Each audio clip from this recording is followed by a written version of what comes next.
Hi friends, how are you? இன்னைக்கு நம்ம ஒரு பால் ஸ்வீட் தான் செய்ய போகிறோம்.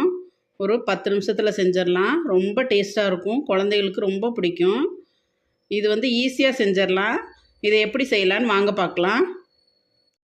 இந்த டிஷ் செய்கிறதுக்கு நம்ம ஒரு பாத்திரத்தில் பாலை ஊற்றி அடுப்பில் வச்சுருக்கோம். இந்த பால் இப்போ நல்லா கொதிக்கட்டும். இப்போ பாருங்கள், பால் நல்லா கொதிச்சிருச்சு. இப்போ இதில் நம்ம லைட்டாக எலுமிச்சம்பழம் புழிஞ்சு விட்டுக்குவோம். நம்ம பன்னீருக்கு நிறையா புழிஞ்சு விடுவோம், அப்போ பன்னீர் ஆயிரும். இப்போ நம்ம நிறையா புளியக்கூடாது, சும்மா ஒரு 2-3 சொட்டு மட்டும் வர்ற மாதிரி புழிஞ்சு விட்டோம்னா போதும்.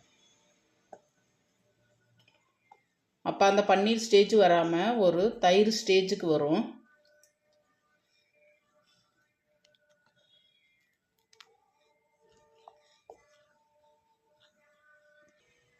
இப்போ பாருங்கள், லைட்டாக தயிர் மாதிரி வர்ற பதத்துக்கு வந்துருச்சு. இப்போ நம்ம இதில் 1 கப் சர்க்கரை சேர்த்துக்கலாம். இதை நல்லா கிளறி விட்டுக்கலாம்.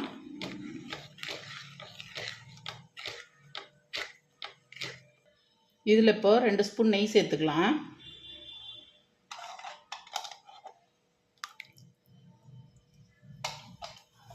இதையும் நல்லா மிக்ஸ் பண்ணி வச்சுக்குவோம்.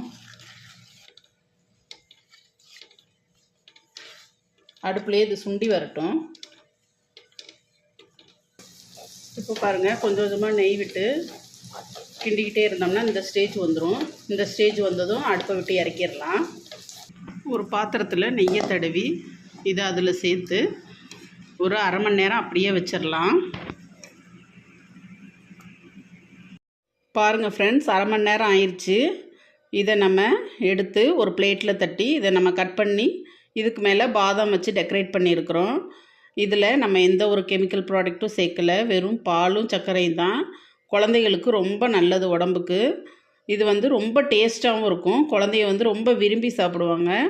நல்லா இருக்கும், வாயில் வச்சோன்னே கரைஞ்சிரும். இந்த டிஷ்ஷை உங்களுக்கு இப்போ வீட்டில் செஞ்சு பாருங்கள், உங்களுக்கு ரொம்ப பிடிக்கும். இந்த டிஷ் உங்களுக்கு பிடிச்சிருந்தா லைக் பண்ணுங்கள், ஷேர் பண்ணுங்கள், சப்ஸ்கிரைப் பண்ணுங்கள். Bye friends.